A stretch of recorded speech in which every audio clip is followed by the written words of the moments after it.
We don't see things as they are. We see things as we are. It's not personal, but we make it personal. When we get triggered, it's actually poking something that's historical. Has nothing to do with this moment. Can I just shut up for a hot minute and just get still and just get quiet? And then that's where the fun begins, because when we enter that mystery of exploring beyond what we think we know, that's where the gold is.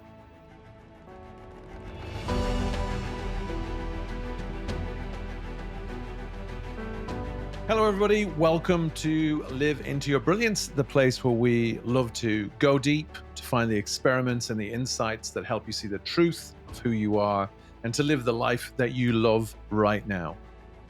Have you ever found yourself completely overreacting and then wondering, what was that all really about? Well, in today's conversation, we look at the truth that sits behind that most of us tend to miss. That our reactions are rarely anything to do with what's happening outside of us, and they're more to do with the stories that we've been telling ourselves for years that live inside of us. The good news is that you can interrupt that pattern. Maybe the slightly more challenging news is it's not always as easy as it is simple.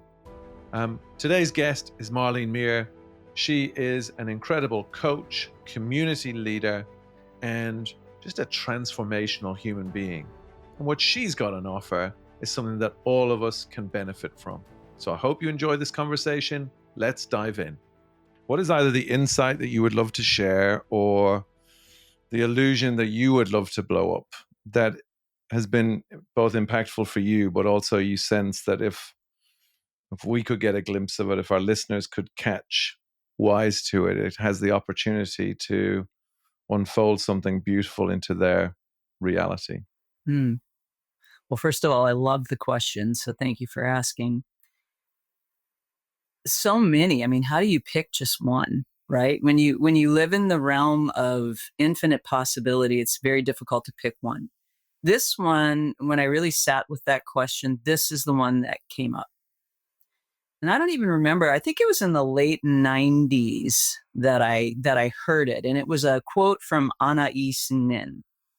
And she said, "We don't see things as they are. We see things as we are." And then that got me thinking, wow. I mean, it really resonated with me. And then I thought, well, what is it that it is?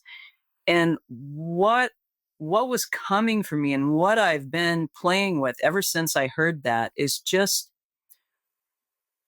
how we see something. You know, we think we're seeing something. And then what really happens, let's talk about what really happens. You look with your eyes at a thing, at a person. Let's just say a person, because that makes it a little easier. And immediately the card catalog in your brain is going sort, sort, sort, sort, sort, sort. I need a label. I need a theme. I need something. What am I looking at? And the brain makes a decision in a split second, completely unconscious, of course, because we think we're looking. And then it comes through with the label. And then you go, oh, okay, cool. Thanks. Now I know what I'm dealing with. But here's the thing. We don't really know what we're dealing with, because what I'm seeing, which Anais said, is a projection of my own conditioning or my own experience. I'm not really receiving, perceiving, taking in this person, which then limits me and the person from actually having an experience together. When we can drop the perception and the projection and get really curious about, and it's just natural, like smack and billow shorts, when we can say, ooh, okay, there's the label. All right, let me drop in a little bit more. How might I use my senses to take in a broader range of information? You know, what am I sensing energetically? What am I sensing? What am I sensing in terms of tone of voice, volume, choice of words, body posture, energy level, you know, all of those things. And then based on that, I get a more whole picture, literally, or a whole experience of a person that's in front of me. And then that's where the fun begins, because when we enter that mystery of exploring beyond what we think we know, that's where the gifts lie. That's where the gold is. It's almost as though you know you want to you you want to do this with your eyes closed, Mm. and you want to approach each other with that deep listening, and often, and then when you open your eyes, what you see in front of you often doesn't meet the image in your mind, but you've done some deep listening, and hopefully you've heard something very different.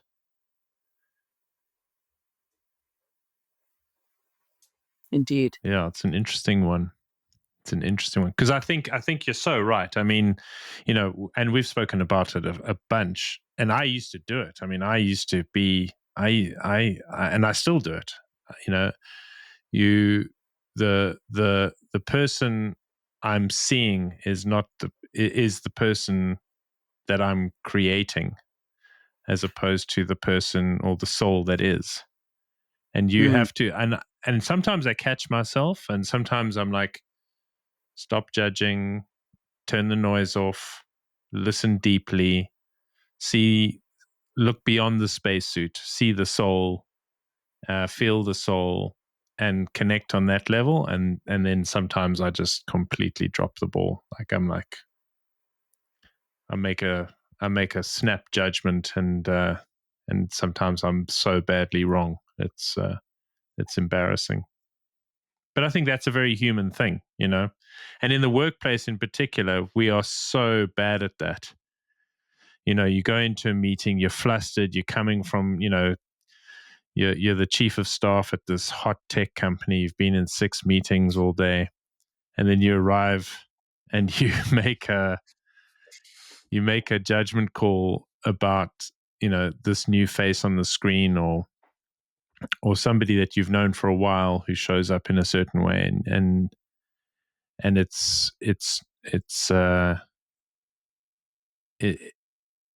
you drop all curiosity. And we had a cool guest on here quite a few, probably over a year ago, called Amy Jen Sue, who wrote this book, The Leader You Want to Be. And she was all about that. She was about, how do you show up and keep quiet, like show up and shut up, and do the deep listening, and listen and be curious about what the person is actually saying versus what the noise in your head is saying. I like what I wrote down, Marlene, was oh my God, that's so true. And often so hard, even the idea of dropping a perception, or like going beyond what we know. Those 2 turns of phrases that you said, and I was like, oh yeah. And then I thought, but the kind of like, I'm interested in how we do that. Like, where's the place that we go? And I'd love, because maybe our listeners also, maybe you can illuminate that through your experience. Like, because I would imagine, I don't know, maybe you have been like wonderfully enlightened from day one, unlike myself and Billows, who are just having the little layers been peeled off us bit by bit. But I imagine that it's not been quite like that. So what has been your journey to see that? And like, what stories do you have that kind of illuminate it, and also point our listeners and our viewers towards like the kind of place to get curious about for themselves? That's so rich. The crazy thing is, even when I really embraced that a long time ago. And because I'm human, and because I have a card catalog in my head, and because the fastest way to quote unquote understand something is through our head. So we think, right? Although when we get really good at feeling with all of our senses, it's actually more accurate and it happens faster. So that's the step. So when we find ourselves coming to a judgment pretty quickly, or a label or a something, we can go, okay, thank you, brain. And then we can take a minute and feel into and give our body a chance to say, okay, what do you, it's almost like sitting with the board of directors, right? And you're listening to someone, or somebody's in the room, you're interviewing someone. And so then you've got your thing and everybody's, and while you're asking a question and you're in your head, hopefully everybody else is listening with different parts of themselves, which is why you have a board. Because if you've got 5 people in a room, you're going to have 5 different things they saw, things they heard, energy they felt. They're all going to have something. They're going to bring something to the table. And then you have a whole view of something. So let me give you a perfect example, because this just happened this week. So I'm involved in a course, and the academy is out of Australia. So we all know how much fun it is to do time adjustments, especially when you're talking about they're a day ahead of us. And so, it's that whole fun thing about getting the time right. And everything's on Zoom. And when we first started, when they sent out all the invitations for this particular portion of the call or the course, it was in June. So I accepted a whole bunch of Google invites. Well, June and September, there's a lot of things that have happened between them, right? So I show up the other night on my schedule, 6:30 on a Friday night, and I show up and I'm ready to go, right? I am just in the zone. I'm ready to go. I'm ready to learn. I'm ready to, and there's no one there and I can't get in and it's not happening. And so I get really frustrated because I like to be the A student, right? And I was early, of course. And so instead of, my initial reaction was, what the actual is going on? I paid for this course and blah, blah, blah. And then I went, hold on, sister mama.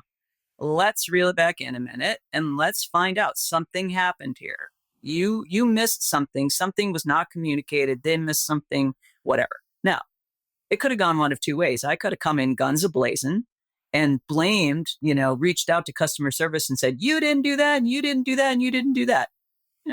A lot of people do. I could have done that. And I went, okay, I wrote a message that said, I just missed another one of these calls because my schedule's off or something happens. Could you please help me and support me in getting the actual schedule and the actual times and the actual Zoom links so that I can be there, because I'm a bit of an A student and I feel really frustrated when I can't, be my best.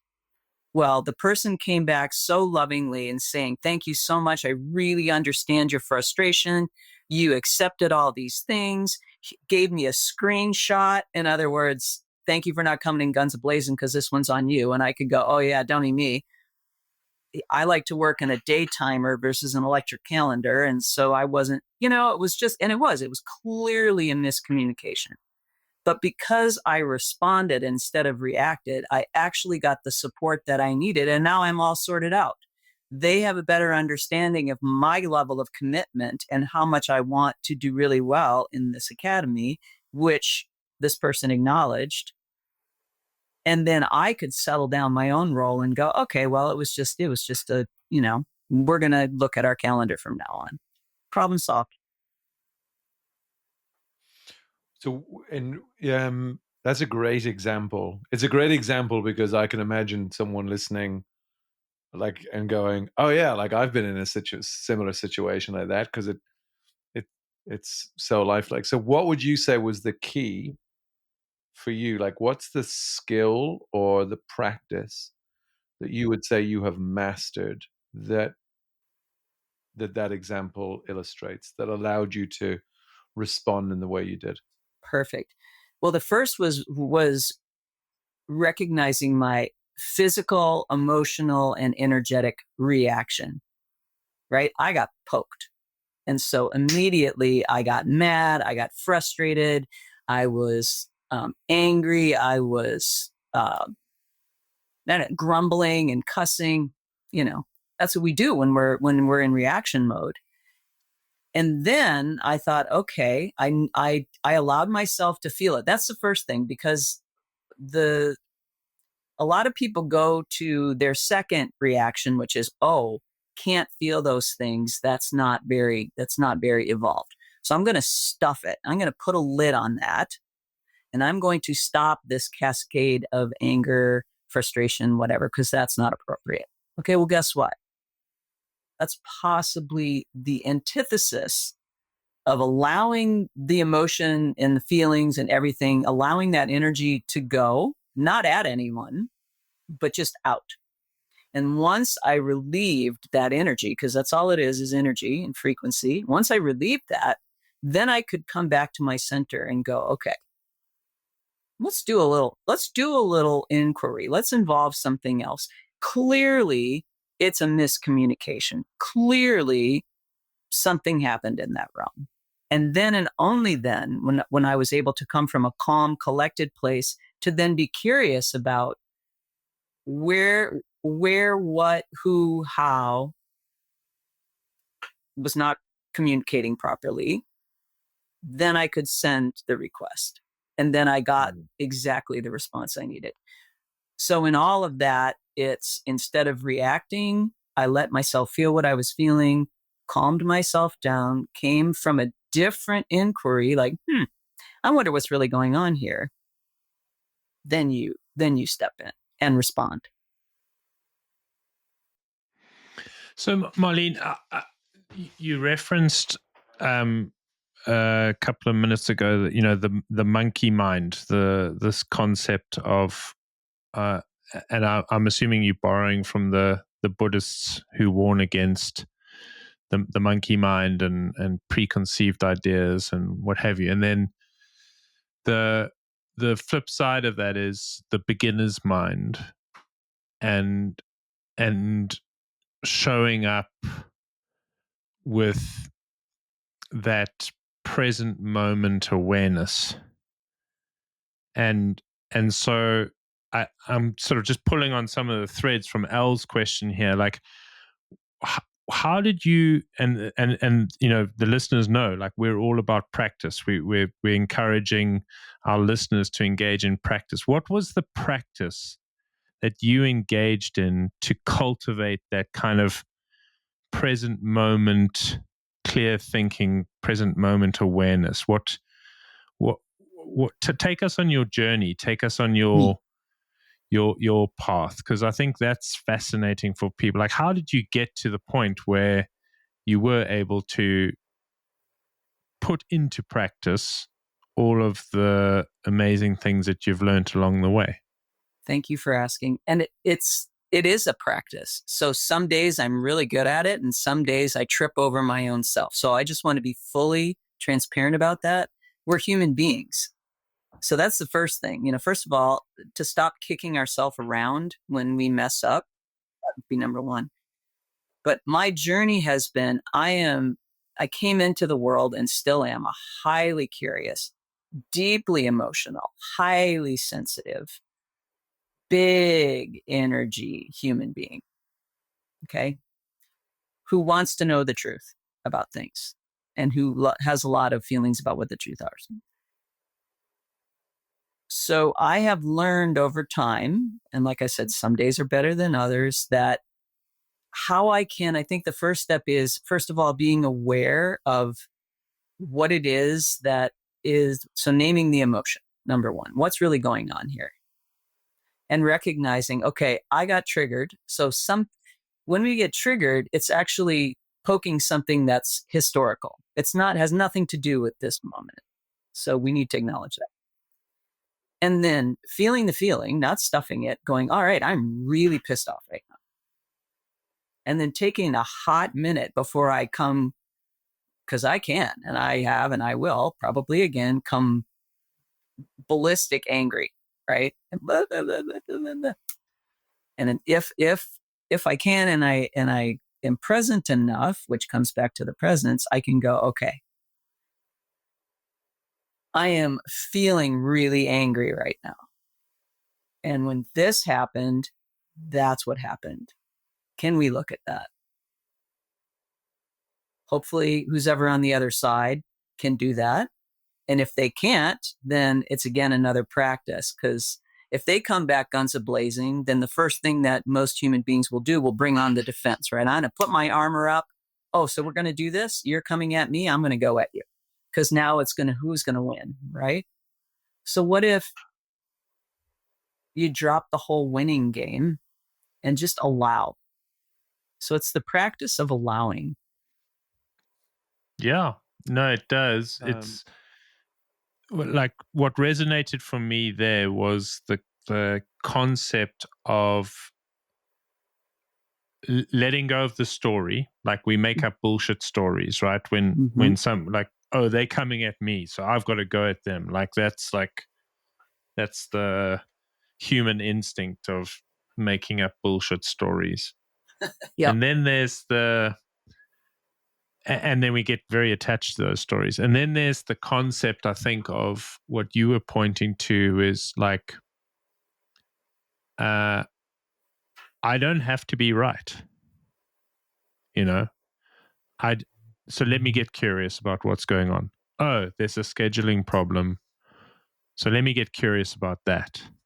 Like maybe there's actually a very cool person on the other side of this who's a little overwhelmed, and maybe they're also human and made a mistake. And I like whatever it is, but like that kind of like what I heard in your words was just being able to let go. And Al and I often talk about the fist and the open hand. And clearly, when you're in the mindset that I've been wronged and these people are incompetent and somebody's really fucked this up and they've wasted my time and I'm an A student, like you're down here, you're in the basement and it's like a closed fist. And it's just about how do you open up? How do you let go of all that noise, the need to be right, let go of your story, be open, get curious, um, be okay with not being right. Like, how do you like get there? I think that's what I heard in Yeah. what you were It's saying. very, very accurate. Marlene, I would love to. I don't know if it's take you or this conversation a little bit deeper, but I want to come back to the quote you had at the beginning. We don't see things as they are; we see them as we are. And I'll tell you what, because everything that we've talked about so far totally resonates with me. And yet, like that quote is the piece that I'm like, oof. But if we are not changing, then it feels like the practice is constantly, it almost feels like it becomes a game of willpower. Because often I think because a lot of what we're talking about here is like, to your point, you said like how, like learning to respond and not react. And then like, what's the practices that allow you to do that and to allow you to move, like to release the emotions as they come through and to know that that's what's happening. And I think that's all and hugely important. And yet I come back to that piece of we don't see things as they are, we see them as we are. And often the people that I talk to, and I think people like, and I have been there myself, I'm looking for an antidote, and the antidote lies deeper in myself to go, you have to transform, Alan. Otherwise, you're constantly going to be triggered by the world that you are seeing. And you're constantly going to think that it's the world that's causing the problem. But actually, it's not the world. It's you. So you will see it like the way you're seeing it every time, because that is who you are right now. And so I'd love to go there, because that feels like the deeper place of exploration, which is, well, if that's true, where's the opportunity to transform who we are so that we see things entirely differently? And that things that may have caused a reaction in the past, we suddenly realize, oh, that is not is not how I create my experience anymore. And can I just add to that? Because the I think the perception we have of, whatever's happening or observing, whatever's out there, like the person we're meeting, or the story that's unfolding in front of our eyes, or the traumatic event, or whatever it is clearly, like, it's a blend of what's actually happening, so that thing is real, that event is taking place, and our kind of internal universe, and how we've been brought up, socialized, blah blah blah, our fears, our past experiences, all that good stuff. But it's kind of like, to L's point, it's like, well, how do you first acknowledge that the majority of what you're feeling about what you're observing is from within? Number one, that's like trick number one. And then number two is, if that is true, then what's on offer from there? Which I think goes to the heart of what L's saying, is like, well then how do I change the way I react to what I'm observing, or who I'm observing? Mm-hmm. And Al answered his own question when he said, the answer does not live out there. The antidote lies within me.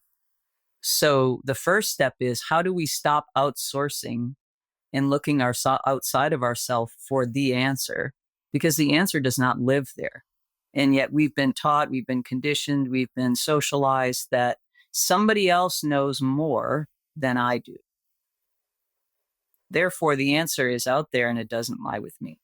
So let's drop that paradigm on its head for a minute. And what if we said, nothing lives out there, everything lives in here? Talk about a different exploration. We would then source from within before we ever go outsourcing anything. It's a hard thing for people to accept, though, hey?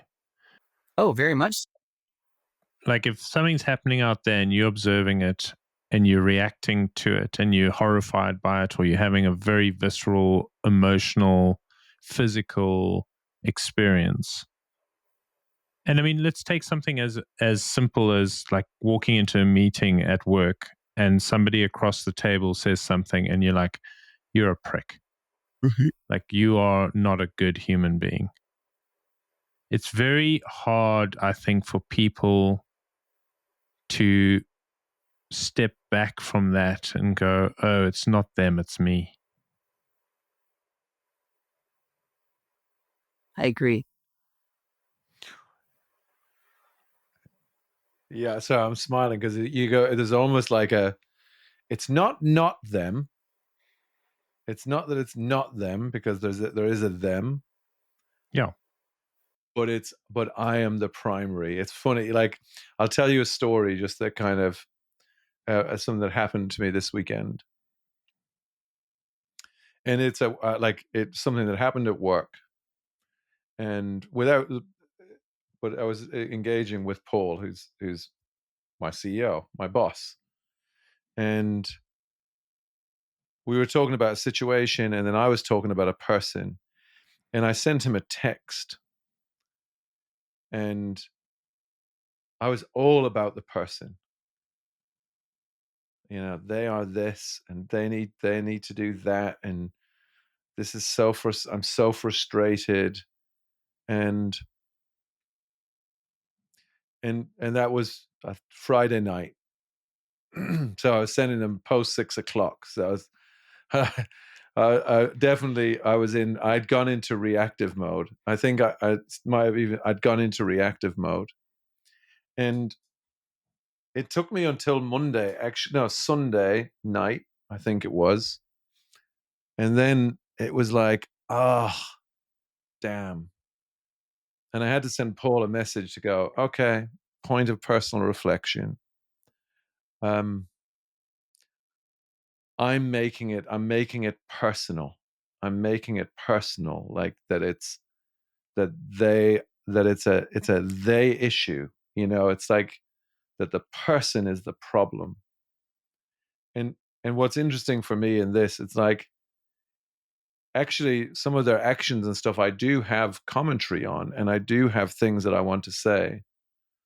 But it's very interesting for me to distinguish between, like, and just how difficult it is to keep coming back to the fact that, gosh, the feelings that I'm having about a person are on me. But then that actually you can separate out, like, you can separate out actions from people. You can separate out what's going on from, like, uh, the idea that someone is doing something to you. And that to me is the kind of the key trap that I find myself falling into is, oh, I'm thinking someone is doing something to me. And then when I catch wise to that, I'm like, no, they're not doing something to me, but they are doing something. Like, there's something going on here. And I might want to engage with that thing that's going on, but that is entirely different to the idea that someone is doing something to me. And it just resonated for me with what you said about your example at the beginning around the diarizing and everything else. It feels like once you settle down, you're like, oh, there is something here. There is something happening here. And I do have something to do or say about that. But I'm no longer in the kind of victim mindset that it's being done to me, and that it's someone else's fault. And I won't lie, like, that is, to me, that is in one sense, that's the hardest practice of all, is to keep coming back and go, shit, you mean it's me again? And it's like, yeah, Oh, yeah. it's it's you again, but it's not that you're wrong. And I wanted to capture this because I often think that people go, oh, well, if it's me, that means I'm in the wrong and there's nothing to do and there's nothing to say to anybody. And it's like, no, you're not wrong. You're just off base whilst you're in that whilst you're in that state. But once you settle down, then you'll see what there is actually to do or to say. And sometimes there's nothing, but often, at least in my experience, often there's more than nothing to do or to say. It's completely almost the opposite to what you would have done or said whilst you were in that mode. Um, and the just to carry this through, and I know I'm going on a little bit of a ramble, but kind of comes back to that. But then, who am I that is creating this way? And I know that that I see things that way in regards to this particular story, because probably there's a part of me that still feels like that he has something to prove. Um, I've got something to prove, and that, like, and therefore I get very attached. I can get very attached to outcomes very easily.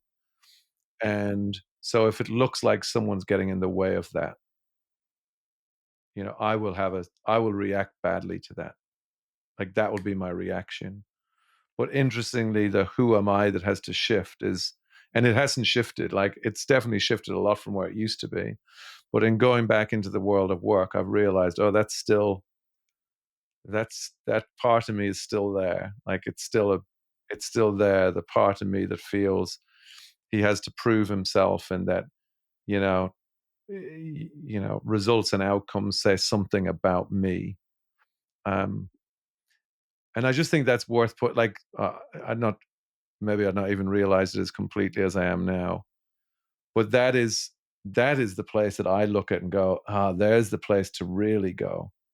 So the temporary solution is, well, just be aware and slow down. The deeper place, though, is, when you start to get curious about, well, are you willing to look at what's really running your show? And that, man, that feels like an elusive beast to me sometimes. So I don't know where any of you want to take that, but that's just some live stuff that's coming up for me, and I think it feels relevant to this exploration. Mm-hmm. Yeah. First of all, thank you for sharing that. And you're absolutely right. That's what happens. It's not personal, but we make it personal. And the other thing that I want to really elevate and kind of look at is we, even though we're trying not to be judgmental, we go into judging right or wrong. This is either right or this is wrong. This person's right or this is wrong. I'm right or I'm wrong.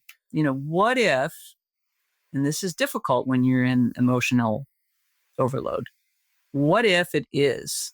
Could we just come there?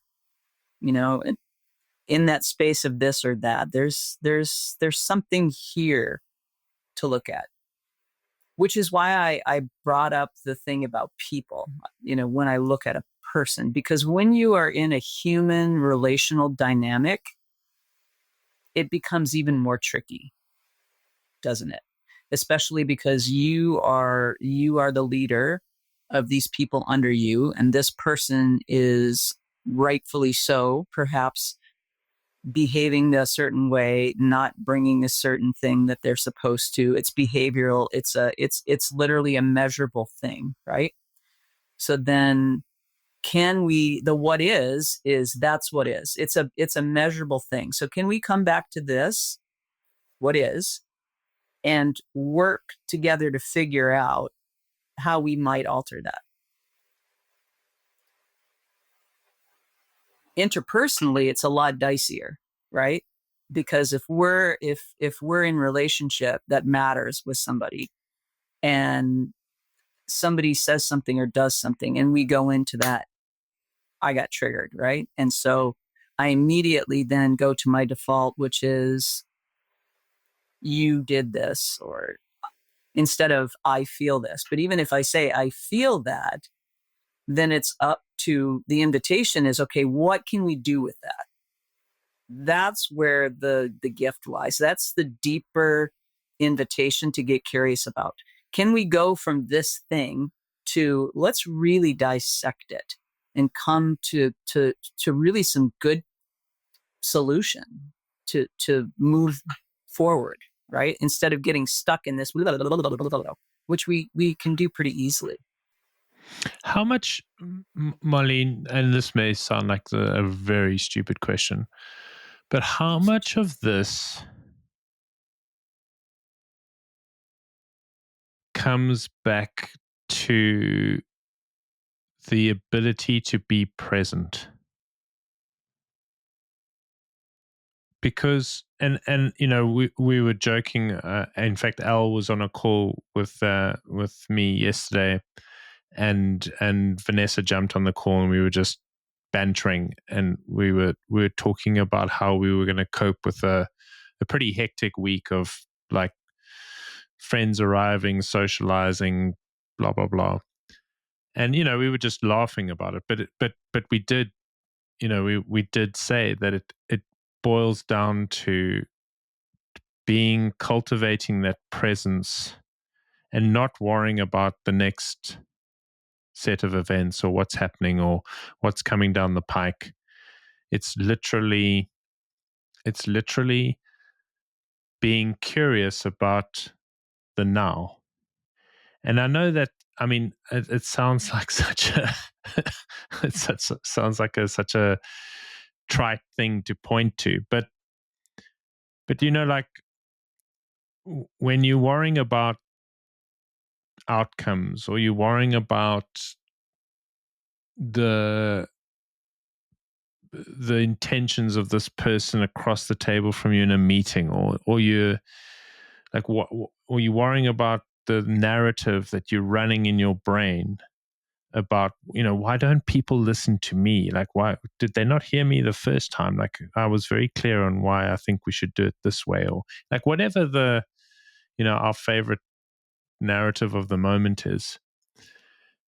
And then there's this, and then when you see it and you go, oh, okay, what if I just come back to what's actually happening? And I think, Al, you put it beautifully, like this concept of I am the primary. What is happening is happening. And it doesn't mean everything's going to be unicorn and rainbows. Like tragic events happen, people are assholes. But the way you feel and the way you react comes down to the choice you make about whether you want to be present and curious or you want to be detached and sidetracked by the noise. Like it's like I don't know. I'm just trying to distill it down to a simple thing for the listener to just grab onto. It's like, yeah, like there are thousands of scenarios, but if you can do one thing and you can get present, then you can't attach to the projection or the video from the past or the narrative in your brain. Like, does that kind of resonate? Yeah, it makes perfect sense. And so then the question, I can hear people going, so how the heck do you get present? Yeah, exactly. So, I love the analogy closed fist. So going back to Al Fink, he was in a closed fist. He was going to freaking solve this thing. He was going to drive it. He needed an outcome. And damn it, this guy was going to do what he needed him to do. Right. Until he went, hold on a minute. And when we do this, then we also, I call it an invitation to get really still. Can I just shut up for a hot minute and just get still and just get quiet and listen? Can I get silent enough and still enough to listen? Which is, how do you get present, especially in the midst of an emotional reaction to something? Take a deep breath. Okay. I know that I'm off to the races. Let me take a deep breath. Let me come into stillness for a hot minute. And if I can do that, the chance is I'm going to be able then to look very objectively at what is happening in this present moment. Yeah, the sacred pause. We refer to it often, but it seems like such a simple thing to do, and it seems like it's so within our grasp, yet we don't do it because we don't have time for that shit. We're busy people, and we've got meetings to go to, and we've got irritating text messages to respond to, and we've got flights to book, and we've got to be places. Like, what do you mean take a sacred pause? But it's amazing how simple it actually can be and how complicated we constantly want to make it because we're drinking our own Kool-Aid. Yeah, I was just chuckling to myself because I thought the description of that Marlene said about, can we just be still for a hot minute? And I thought, well, there's a paradox right there. It's like, so I'll be still for a hot minute. But I quite like it because sometimes when we say take a sacred pause, it sounds so blessed and so peaceful. And it's like, and it is maybe, but often, like, actually, it's a hot minute. It's like you run hot. And it's like, can you find the stillness in the hot minute? And can you stay still for a hot minute? Because I wonder about, like, that captures the essence of what makes it hard in the moment. Is it's like, because the whole system, the system that is you, is running hot. Your wife, your husband, your partner, your boyfriend, your girlfriend, your friend, your colleague, your kids, the world, the weather. Something has, like, something, so you've been triggered somewhere and you're running hot. And we had Dick and Bettinger on a few weeks ago, an amazing guest. And I remember him, like, he would say that he would be having he'd start having an argument with his wife, and he said that the key he knew that he was like off track was because he would be having like not very nice thoughts about his wife, and he would be like, so he would just say to her, I'm just going to go into the other room. I'm going into the other room, and I'll be back. And he said he would wait in the other room until his wife looked cute to him again.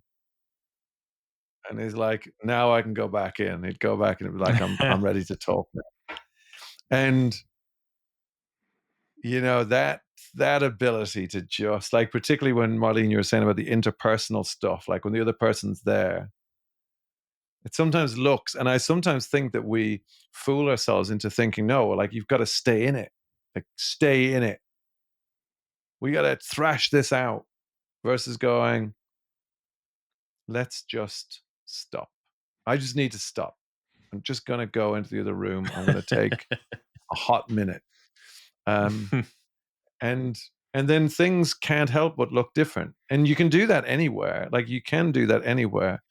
Or I heard, I was listening to Simon Sinek on a podcast the other day, and he had a really interesting tactic, because he was saying, when you get, and he was talking about it from a different angle to we are, but good experiment to run. He's like, if you think about any interpersonal dispute that you're having, you basically start to point out, like, this is where you're wrong and this is where I'm right. And then the other person goes, well, let me tell you where you're wrong and where I'm right. And it's over and back. But everyone's getting defensive. And he said him and his girlfriend were having this argument. And he said they were having the argument and the lists were just getting longer. Like, no. Like, you're also wrong here. And I'm actually right here. And he just called a stop and he said, right, this isn't going to work. It's only going to get worse. So here's what we're going to do. For the next 5 minutes, you're going to tell me I'm going to tell you all the things that you're doing right and I'm doing wrong. And you're going to tell me all the things I'm doing right and that you're doing wrong. And he said, like, within 60 seconds, it had changed everything, because they had to look to where the other person was great and they had to see their own flaws, and it changed everything. And anyway, both of them as tactics, I guess, to find that the space within which you can see what you don't know to be true. You can get beyond what you know. One, just taking the sacred pause, and that one there. Because they're the little experiments. I don't know about you, Marlene, but like, I think these are the little experiments that we want our listeners, or I would imagine with your coaching clients, that you are asking them to take a chance on. Like, are there experiments and little things that, for someone who might be saying, well, I'm not sure I'm able to take the sacred pause, or I'm not sure that this is me. Like, what have you tried with your clients or within your communities and said, well, just give this a go and see what happens? Powerful question. And the thing that pops in right away was I was working with an MD, and in an emergency room situation, right? Okay, when you're an MD in an emergency room, talk about a hot mess. You don't have time to go to the bathroom, much less change your mind or take a hot minute, right? And yet it is imperative. So he's talking about, I'm in this room and Mr. Johnson is dying. And then I go run right into the next room and there's a bullet wound I got to tend to. And then I leave this room and I run down the hall and, there's a child who broke their arm that I need to be really gentle with. And he says, I can't ever take a minute. I don't have the luxury of time. And I said, okay, let's just play with this a second. When you left the dying patient and ran into the bullet wound, did the dying patient come with you to the? Mm-hmm. How did that then help you deal with the bullet wound? Well, it took me a few minutes to recover from this so that I could be fully focused on this. Okay. What if between the dying patient and the bullet wound, you're still whipping down the hall? What if you take that time from this door to that door to take a few breaths, to close whatever you need to do to close this door literally before you walk into the next one? How might that be helpful for you? And would it be possible? And he said,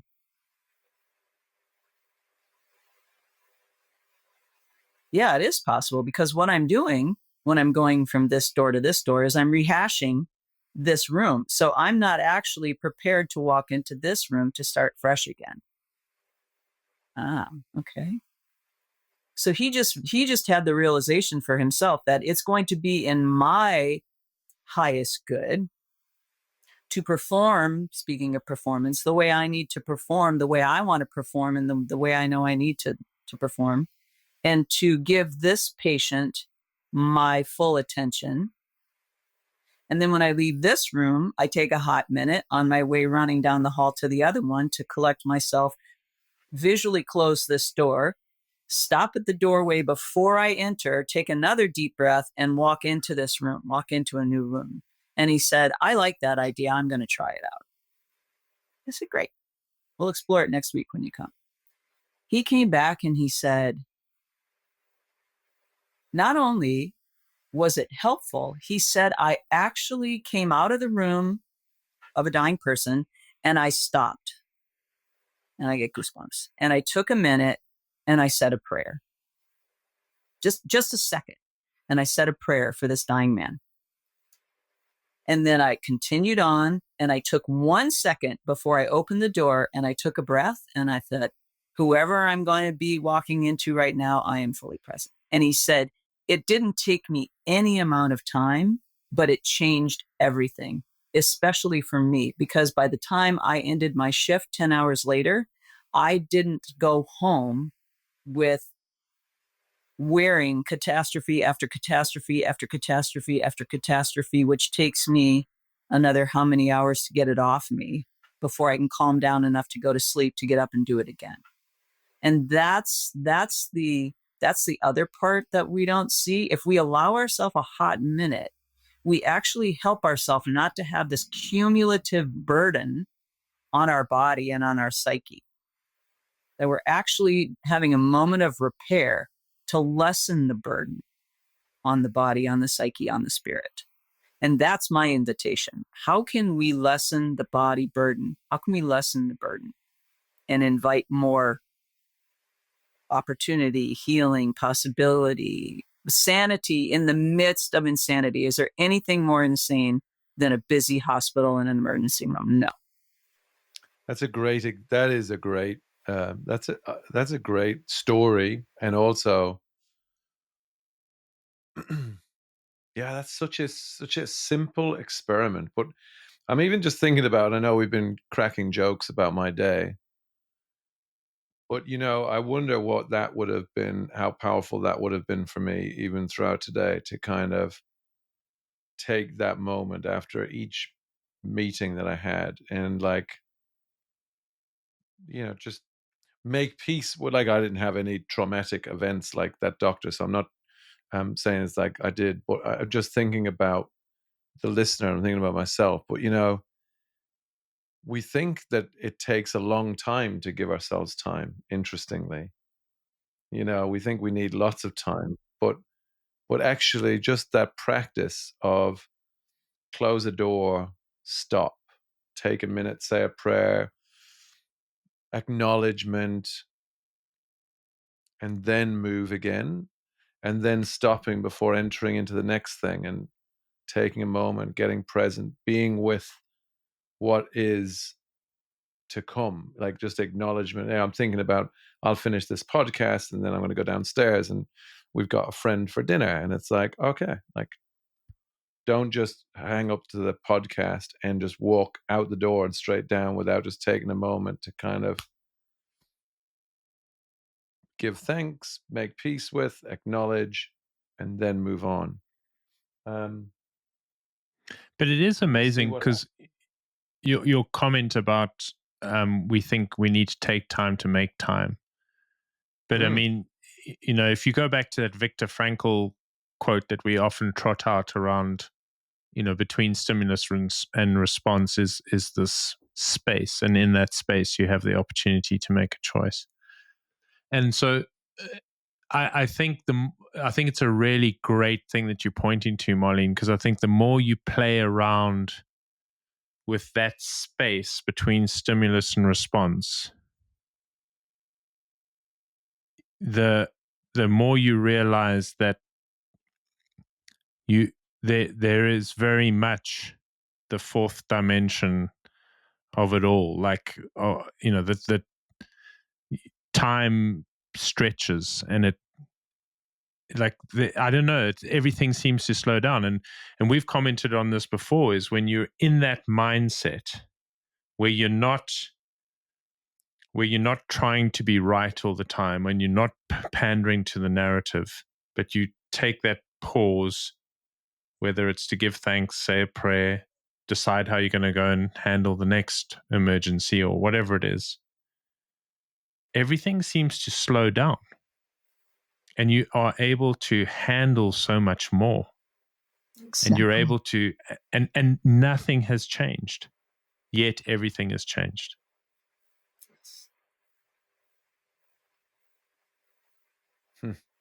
Well said. That's exactly it. I also like that Zen saying, El, just thinking about what you were saying just now. This one of my favorites is you have two choices. You can either be right or you can be kind. And I think part of what we're talking about here is it's not just kindness to others, it's kindness to yourself. Being able to pause, even if it's for a hot minute, a hot second, a sacred pause for a hot second. That is you being kind to yourself. And so you're turning off the narrative that dictates that you're right. Because we love to be right. We love to be right. We live for it, right?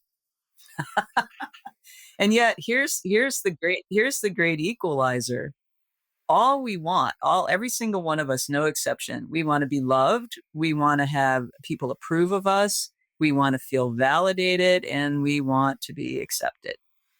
And the lengths of which we will go to get that is insane.